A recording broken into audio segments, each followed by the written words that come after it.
स्वागत है आप सभी का। आप देख रहे हैं अपना प्रदेश उत्तराखंड में। हूं आपके साथ आशुतोष चतुर्वेदी। देहरादून में डॉक्टर के घर काम करने वाली नौकरानी के खुदकुशी का मामला सामने आया है। नौकरानी ने सर्वेंट रूम में पंखे से लटककर आत्महत्या कर ली है। युवती की उम्र 22 साल बताई जा रही है और पुलिस के मुताबिक ये लड़की असम की रहने वाली थी। 5 महीने पहले दिल्ली की प्लेसमेंट एजेंसी के जरिए काम पर रखी गई थी। बता दें आपको कि देहरादून में आहूजा पैथोलॉजी लैब के मालिक आलोक आहूजा के घर में वो काम करती थी। फिलहाल पुलिस ने शव को पोस्टमार्टम के लिए भेज दिया है और मामले की छानबीन की जा रही है। ये जब मुझे वो आलोक जी फोन करें तो बोले कि जल्दी से आ जाओ, वो पंखा से लटक गई है। तो मैं उसकी बहन को लेके जल्दी, वो गांव से लेकर दूसरा कोई आता है। इनकी बुआ मेरे साथ रहती है, इनकी बुआ चलाती है, उनका साथ में रहता। और सरोवर नगरी नैनीताल में एक महिला रहस्यमयी तरीके से लापता हो गई। दरअसल उत्तर प्रदेश के मेरठ के रहने वाले धर्मेंद्र सिंह अपनी पत्नी दीपाली के साथ नैनीताल घूमने आए थे। दोनों एक होटल में ठहरे थे, जहां से 29 मार्च की सुबह पत्नी गायब हो गई। फिलहाल पुलिस मामले की जांच में जुट गई है और महिला की लोकेशन ट्रेस करने की कोशिश की जा रही है। 29 तारीख को सुबह 9 बजे जब इनके पति स्नान करने के लिए गए तो इनको बिना बताए कहीं चली गई हैं। इनके परिजनों से भी बात कर ली गई है और परिजन भी अपने दामाद के प्रति ऐसी कोई बात नहीं बताते हैं। इस संबंध में हमने एक यहाँ पे इनकी गुमशुदगी धारा 365 के अंतर्गत अभियोग पंजीकृत कर दिया है। उसकी विवेचना जारी है उनकी। और उत्तराखंड की आर्थिक स्थिति को देखते हुए बिजली और पानी के दाम बढ़ाए जा सकते हैं। सीएम हरीश रावत के मुताबिक सभी राज्यों की तुलना उत्तराखंड में बिजली की दरें कम है। ऐसे में बिजली और पानी की सुविधाएं देने के लिए बढ़ोतरी होना बेहद जरूरी है। वहीं केंद्र भी इन सुविधाओं को देने में पीछे हट चुकी है, लिहाजा राज्य को संसाधन जुटाना जरूरी हो गया है। सीएम के बयान के बाद अप्रैल से शुरू होने वाले नए वित्तीय वर्ष में प्रदेश की जनता पर बोझ बढ़ सकता है। सूत्रों के हवाले से खबर है कि 8 अप्रैल को उत्तराखंड विद्युत नियामक आयोग बिजली दरें बढ़ा सकती है। आप जितना उस सर्विस को लेने पर खर्च कर रहे हैं, उतना अभी तक हम स्टेट से उसको पूर्ति करने का काम कर रहे हैं। बिजली के अंदर अब वो स्थिति बदल गई है। बिजली वालों को स्वयं उसकी पूर्ति करनी पड़ती है, क्योंकि नियामक आयोग जो बन गए हैं सभी राज्यों के अंदर, वो जितना खर्चा है और उसी के अनुसार चार्जेस लेते हैं। और हमने अपने राज्य के अंदर खर्चे को मिनिमाइज रखने की कोशिश की है और इसी कारण हम बिजली सबसे सस्ती दे पा रहे हैं। लेकिन पानी का खर्चा, पानी पहुंचाने का खर्चा निरंतर बढ़ता जा रहा है और इस समय तक जो सब्सिडी कंपोनेंट है वो बहुत बड़ा है। और अब चूंकि केंद्र सरकार ने धीरे धीरे इन सब चीजों से अपने हाथ खींच रही है, तो राज्य को अपने संसाधन जुटाने पड़ेंगे। तो हमको नए सिरे से एक बार इन सवालों पर विचार करना पड़ेगा। और देवप्रयाग को कुंभ क्षेत्र में शामिल किया जाएगा। देहरादून में मुख्यमंत्री हरीश रावत ने कहा है कि उत्तराखंड में कुंभ क्षेत्र का विस्तार किया जाएगा और भविष्य में कुंभ की कार्ययोजना में देवप्रयाग समेत नीलकंठ धाम को भी शामिल किया जाएगा। बहुत दिनों से आग्रह था और मुझे लगा कि जहां से गंगा बंद कहलाती है, मां भागीरथी जो है, उस स्थल से ही हम जो है कुंभ का आगाज करें तो अच्छा है। अब इस साल तो हम कितना कुछ कर पाएंगे, लेकिन भविष्य के लिए जो है कार्य योजना में उसको और नीलकंठ को दोनों को सम्मिलित रखेंगे। और अर्धकुंभ से पहले ऋषिकेश में गंगा की सफाई को लेकर लोगों ने आवाज उठाई है। लोगों की माने तो नालों की वजह से गंगा और भी प्रदूषित हो रही है और नदी के किनारे बने घाट भी जगह जगह से टूटे हुए हैं। स्थानीय लोगों ने केंद्र और राज्य सरकार से मांग की है कि जल्द ही सीवर ट्रीटमेंट प्लांट शुरू किया जाए और गंदे पानी को गंगा में नहीं जाने दिया जाए। साथ ही घाट की मरम्मत की व्यवस्था भी की जाए। दिल्ली में हुई गंगा बेसिन अथॉरिटी की बैठक के बाद अब ऋषिकेश वासियों में उम्मीद जगी है कि ऋषिकेश में जो 13 नाले जो हैं गंगा में सीधे रूप से मिलते हैं, उन पर रोक लगेगी और इन नालों को टेप करने के बाद गंगा को प्रदूषण मुक्त करेगा। लोगों की मांग है कि अर्धकुंभ से पहले गंगा साफ और स्वच्छ हो सके, जिससे आचमन और नहाने के लिए श्रद्धालुओं को अच्छा पानी मिल सके। ऋषिकेश से आशीष डोभाल, जी मीडिया, उत्तराखंड। जो NGRPA के अंतर्गत ये लिए गए राज्यों के सहयोग के द्वारा गंगा की सफाई की जाएगी। मैं तो NGRPA से, केंद्र सरकार से ये निवेदन करना चाहूंगा, क्योंकि ऋषिकेश ही पहाड़ से उतर के ऋषिकेश से गंगा जी प्लेन में जानी शुरू होती है और पॉल्यूशन ऋषिकेश से होता है। तो क्यों ना इसको ऋषिकेश से शुरू किया जाए, ताकि ऋषिकेश से लेकर गंगा सागर तक ये अभियान चल सके और गंगा जी पवित्र रूप में, जैसी पहाड़ों से गौमुख से गंगा निकलती है, वैसी पवित्रता लेकर गंगा सागर तक यहाँ जाए। देखिए, हमारी मांग ये है कि ऋषिकेश से पीछे गंगा ठीक चल रही है, लेकिन ऋषिकेश पहुंचने के बाद कुछ यहाँ पे नाले बीच में मिक्स होते हैं। तो हम ये चाहते हैं कि सबसे पहले जो अभियान शुरू हो और उमा भारती जी जो इसकी मेन कोऑर्डिनेटर हैं वो भी इस इलाके से काफी भावुक हैं और जुड़ी हुई हैं। तो हम तो यही चाहेंगे कि उनकी अध्यक्षता में अभियान ऋषिकेश से शुरू हो और यहां से आगे चले। प्रदेश के वन मंत्री दिनेश अग्रवाल वन परियोजनाओं का खाका तैयार कर दिल्ली जाएंगे। दरअसल 6 और 7 अप्रैल को प्रधानमंत्री की अध्यक्षता में सभी राज्यों की बैठक होने वाली है, जहां प्रदेश के वन मंत्री दिनेश अग्रवाल भी हिस्सा लेंगे। दिनेश अग्रवाल के मुताबिक सूबे की समस्याएं केंद्र के समक्ष रखी जाएंगी, जिसमें सेंसिटिव जोन, खनन और ग्रीन बोनस जैसे मुद्दे भी शामिल होंगे। ये भी प्रयास कर रहे हैं कि भारत सरकार से जो हमारी चिंता है, माननीय प्रधानमंत्री जी की जो बैठक है 6-7 तारीख को दिल्ली में वन मंत्रियों के साथ, उसमें हम अपने राज्य की, चाहे वो हमारी परियोजनाओं से जुड़ी हुई हमारी चिंता है, चाहे खनन से जुड़ी हुई चिंता है, चाहे हमारे यहाँ पर जो ग्रीन बोनस की बात है, उन सब बातों को हम, चाहे हमारे इको टूरिज्म की बात, वो हमारे सेंसिटिव जोन की बात है, इन सब बातों को हम प्रधानमंत्री के सामने रखने वाले हैं और अपनी चिंताओं से उन्हें अवगत कराएंगे और हम पर्यावरण की रक्षा करने वाले राज्य। उत्तराखंड के कई इलाकों में बारिश और बर्फबारी का सिलसिला जारी है, जिससे एक बार फिर तापमान में गिरावट आई है। वहीं लगातार हो रही बारिश से आम जनजीवन प्रभावित है। हम आपको 3 तस्वीरें दिखा रहे हैं। पहली तस्वीर पिथौरागढ़ की है, जहां उच्च हिमालयी क्षेत्रों में बर्फबारी हो रही है और निचले इलाकों में लगातार बारिश जारी है। जिला आपदा प्रबंधन की माने तो अगले 24 घंटे तक के लिए अलर्ट जारी कर दिया गया है।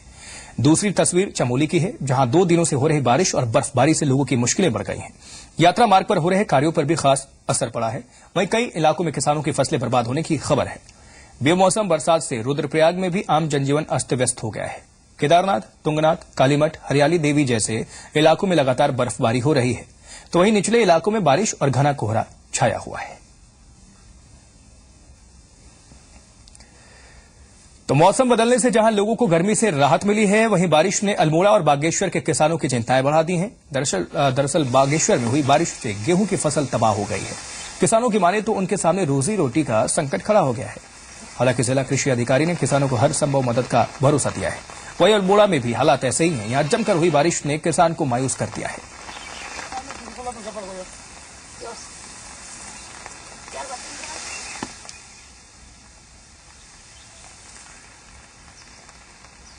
यह भारी बारिश से ये गेहूं को बहुत नुकसान पहुंच गया है और इस समय खड़ी फसल में जो गेहूं होते हैं वो बिल्कुल वो हो गए हैं, ढल गए हैं। उनमें अब इसमें ये हो गया कि सड़ने की संभावना हो गई है, क्योंकि ऐसे मौसम जब रहेगा इसमें गेहूं सड़ जाते हैं, वो कोई काम के नहीं होते, ना घास काम का आता है उसका, ना वो गेहूं काम के आते हैं। बहुत ज़्यादा कल रात से बारिश हो रही। उधर मसूरी में 2 दिनों से हो रही बारिश लोगों के लिए मुसीबत बन गई है। बारिश के चलते संचार व्यवस्था चरमरा गई है और तूफान और बारिश की वजह से कई जगहों पर पेड़ गिर गए हैं। वहीं मसूरी घूमने आए पर्यटकों को भी दिक्कतें पेश आ रही हैं, जिससे पर्यटन व्यवसाय पर भी खास असर पड़ रहा है।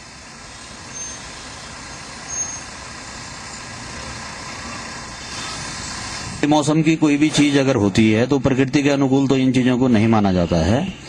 और इस समय इस वर्ष तो क्योंकि यहाँ पर स्नोफॉल भी नहीं हुआ है, लेकिन निरंतर जो है 1-1 हफ्ते और 3-3, 4-4 दिन की जो ये बेमौसम की बरसात हो रही है, इससे जनजीवन भी अस्त व्यस्त हो रहा है।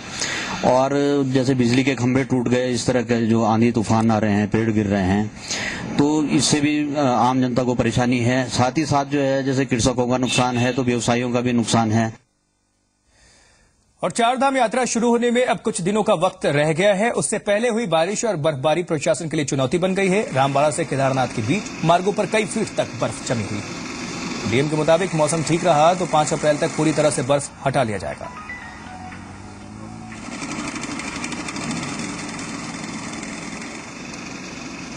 ये अभी देखिए, ये मार्ग पूरा थ्रू है, इसमें हमारी जो रसद जो है वो पूरी ऑन फुट जा रही है, आ रही है। किंतु रामबाड़ा स्थान से ऊपर जो है मार्ग पर अधिक बर्फ है, बट इसमें हम लोग अगले 2-3 दिनों में इसमें स्नो कटिंग का काम जो है वो प्रारंभ कर रहे हैं और हम इस पूरे मार्ग को मुझे लगता है लगभग 5 अप्रैल तक हम लोग पूरी बर्फ काटकर बिल्कुल सुगम पैदल यात्रा के लिए इसको बना लेंगे।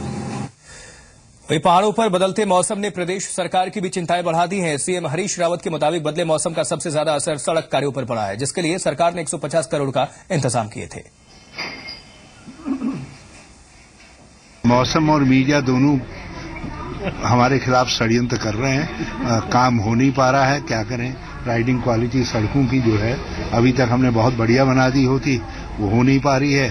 और इस मौसम में भी यदि कुछ ले करते हैं तो वो टिक नहीं पा रहा है, टेक्निकली कमजोर हो जा रहा है। तो उसको लेकर हल्ला मच जा रहा है कि साहब ये तो ऐसे ही बिछा दिया। बहुत खराब स्थिति है। मैं वास्तव में बहुत चिंतित हूँ। नहीं तो हमने तो बड़ा अच्छा ग्रांड डिजाइन होता। हमारा तो 150 करोड़ रुपया बच रहा है इस कारण से, जो हमने इस काम के लिए मार करके रखा हुआ था। उत्तरकाशी में हुए भूस्खलन से यमुनोत्री मंदिर परिसर में बने सूर्य कुंड के कई हिस्से टूट गए हैं और यह भूस्खलन मंदिर के पीछे स्थित कालिंदी पर्वत पर हुआ है। भूस्खलन से मंदिर के सामने की दीवारें भी टूट चुकी हैं। साथ ही जानकी चट्टी और यमुनोत्री जाने वाले पैदल मार्ग भी क्षतिग्रस्त हुए हैं। एसडीएम की माने तो मंदिर में हुए नुकसान का आकलन करने के लिए एक टीम भेजी गई है और जल्द ही नुकसान की भरपाई की जाएगी।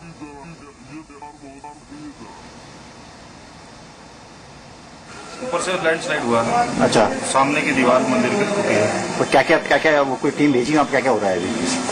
कल परसों से उस पर काम शुरू होगा। हाँ, पैदल का रास्ता भी 2-3 जगह से टूट रखा है। हाँ, सबकी रिपेयरिंग और मरम्मत का काम शुरू है। कब भूस्खलन कब हुआ है? ये 2-3 दिन में। यमुनोत्री मंदिर की दीवार टूटी है? हाँ, मंदिर के सामने की दीवार। उत्तरकाशी में भागीरथी नदी के तटबंधों पर सुरक्षा दीवार बनकर तैयार हो गई है। दरअसल 2013 में आई बाढ़ से भारी नुकसान पहुंचा था। सिंचाई विभाग की माने तो शहरी क्षेत्रों में 126 करोड़ की लागत से सुरक्षा दीवारों का काम चल रहा है, जिसे जल्द ही पूरा कर लिया जाएगा।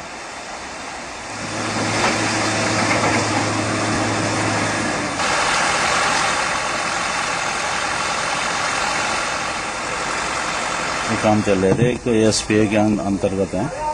एसपीए वाली स्कीम हमारे मार्च 2013 में सैंक्शन हुई थी। तो इस मद में हम 13 योजनाओं पे काम कर रहे हैं और इसके सभी काम हमारे लगभग पूरे हो गए हैं। भुगतान भले अभी थोड़ा मार्च में अभी इंतजार कर रहे हैं, कुछ बजट मिलने की उम्मीद है। और इसमें हमारे अब कोई काम बाकी नहीं है। दूसरे हमारे CSSR मद के अंतर्गत चल रहे हैं। ये काम मार्च 14 में सैंक्शन हुए थे। 21 कार्यस्थल हैं जहां ये चल रहे हैं और इसमें हमें 38% ही पैसा मिला। काम हमारे 80% से अबव हो गए। और श्रीनगर में अलकनंदा नदी लोगों के लिए खतरे का सबब बन गई है। लोगों की मारे तो बद्री विशाल मठ, केशव राय मोहल्ले, तिवारी और कमलेश्वर मोहल्ले खतरे की जद में है। लिहाजा लंबे समय से सुरक्षा दीवार और नदी का रुख बदलने की मांग की जा रही है, लेकिन प्रशासन का रवैया उदासीन बना हुआ है। लोगों ने आशंका जताई है कि बारिश के दिनों में ये खतरा और भी बढ़ जाएगा।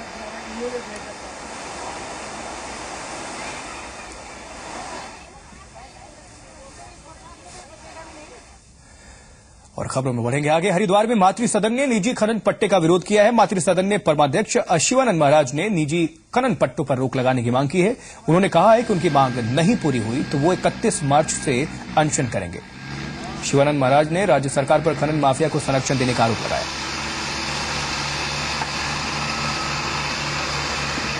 ये पत्थर उठा ले।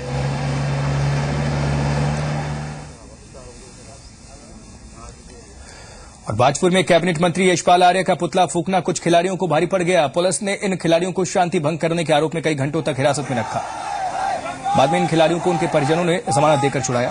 दरअसल इन खिलाड़ियों ने स्टेडियम के निर्माण में अनियमितता से जुड़े सवाल पूछने के लिए कैबिनेट मंत्री यशपाल आर्य से मुलाकात का समय मांगा था, लेकिन यशपाल आर्य ने उन्हें समय देने से इनकार कर दिया। इससे नाराज खिलाड़ियों ने यशपाल आर्य का पुतला दहन कर दिया, जिसके बाद पुलिस ने खिलाड़ियों को हिरासत में ले लिया था।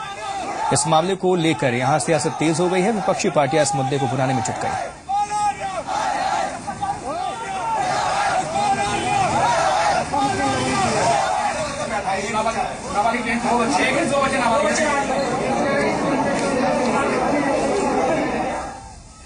अल्मोड़ा में चोरी की लगातार घटनाएं बढ़ती जा रही हैं, जिसे लेकर पुलिस अधीक्षक ने अधिकारियों की आपात बैठक की है और बैठक में क्षेत्राधिकारियों और एसओजी को टीमें गठित करने के निर्देश दिए हैं। पुलिस अधीक्षक के मुताबिक अहम जगहों पर पुलिस बल की तैनाती कर दी गई है। साथ ही घटनाओं पर लगाम कसने के मकसद से स्पेशल टीम भी बुलाई गई है। बता दें कि कोतवाली क्षेत्र में अब तक कई घरों में लाखों की चोरी हो गई है, जिसे देखते ही पुलिस महकमा सतर्क हो गया है।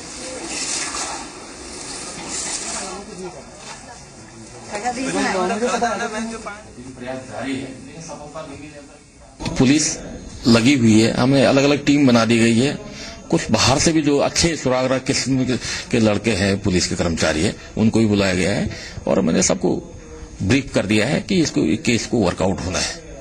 तो हमारा ये एक टीम बना दी गई है, पूरी एसओजी भी लगी हुई है, क्षेत्राधिकारी को भी हमने मीटिंग के द्वारा सैनिटाइज कर दिया गया।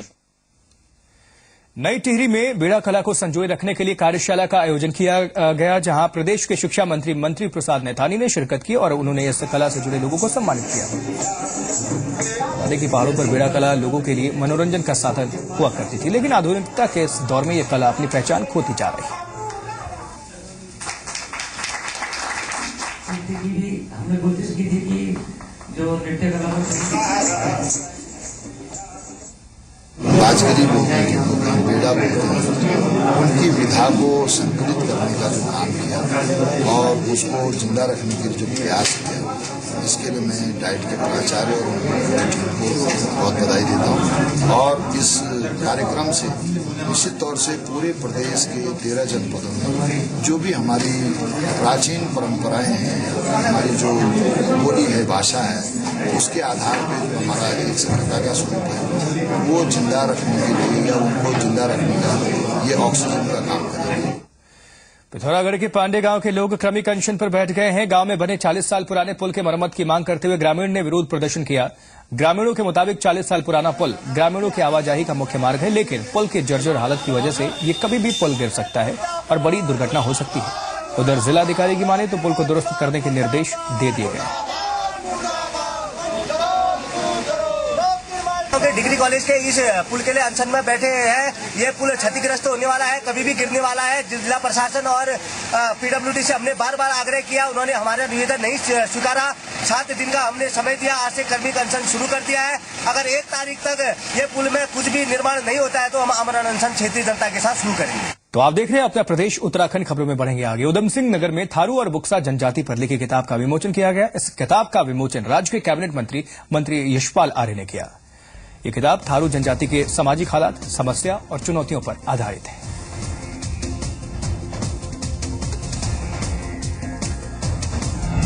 खबर एक नजर में आगे बढ़ते हैं। अल्मोड़ा में गुरिल्ला संगठन ने प्रदर्शन किया और प्रशासन के खिलाफ नारेबाजी की। गुरिल्ला संगठन ने राज्य सरकार पर उपेक्षा का आरोप लगाया है। उनकी मांग है कि पीडब्ल्यूडी में बेलदार पदों की नियुक्ति की जाए।